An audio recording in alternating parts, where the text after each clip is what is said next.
So welcome to the course 62304 for humans and software engineers.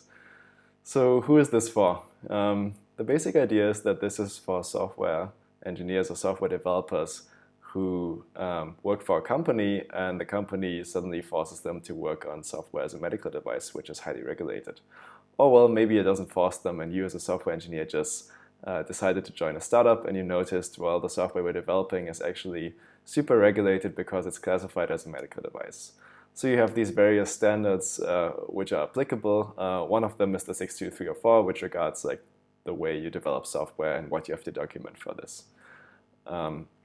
So while there is some knowledge out there, especially like crappy blog posts on crappy consultant websites, which are incredibly broken, or other training videos by other consultants, this is different in the sense of that it's very, very specific and it's not very abstract like the videos out there. The typical material out there is super abstract in the sense of that it walks you through the standard, like basically headline by headline, without you actually understanding what this means for you. And that's what I tried to like have somewhat in a different way here, that this is actually not walking you through the standard, but walking you through the actual application and the actual documentation.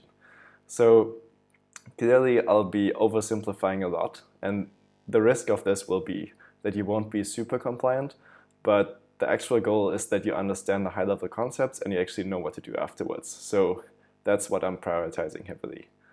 To do that, we'll actually be documenting an example application, which I wrote at the beginning of the year, which is called Crowd COVID. And it's this, well, you'll see later, but it's this map thing with colors and buttons. So I'll walk you through that in the next video, and I think that should be like quite fun actually.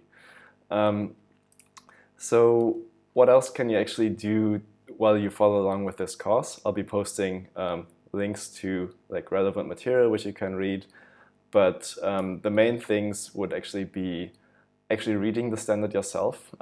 I'm so sorry, but you have to do this. Like this is, it's impossible to get this done without reading the standard. Like even if you have the best consultant, which is not me, you won't get around actually reading it yourself and seeing like what words actually are written underneath each headline.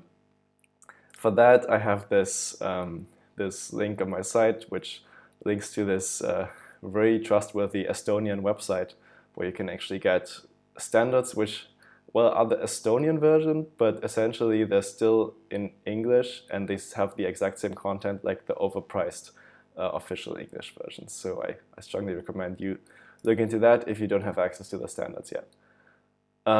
Also, there will be, there's this template which maps the actual sections of the 62304 to documents we'll be talking about.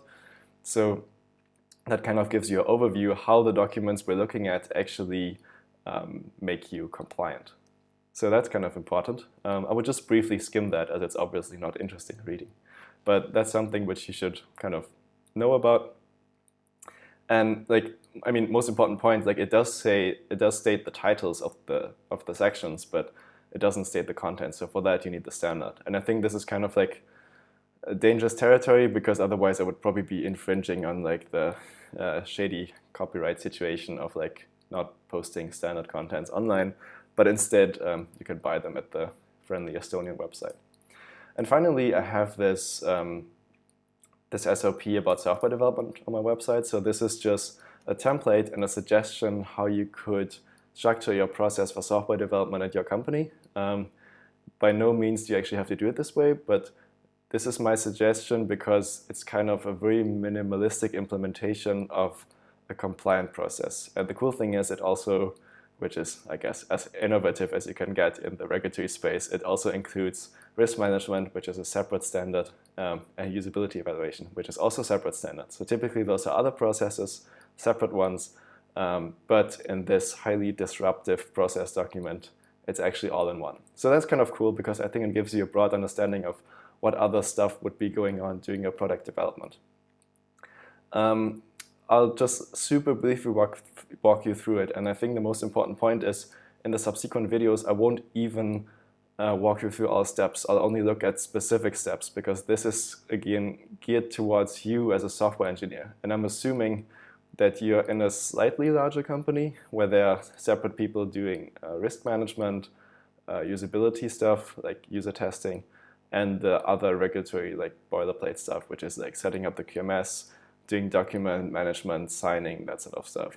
If you do all that too, well, then these videos are kind of also for you, but you may need more. So yeah, you have this like process step.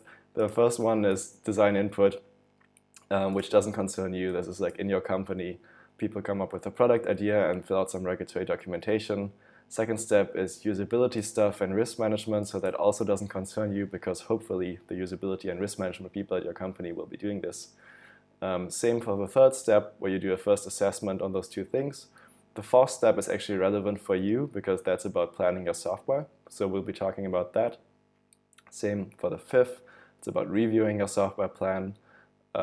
6, doing like the implementation while documenting architecture and some other stuff, that's also for you. And 7, actually like doing some testing and some code review, integration, that sort of stuff. Of course, that's also for you as a software engineer. Software system testing finally also is that, which is just testing on a higher level.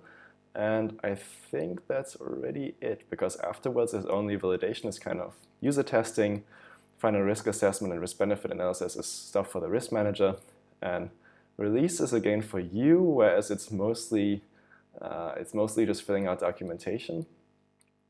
And maintenance and change management, well, I'll talk about that briefly, especially change management, but there's nothing in which we're actually writing documentation or any code.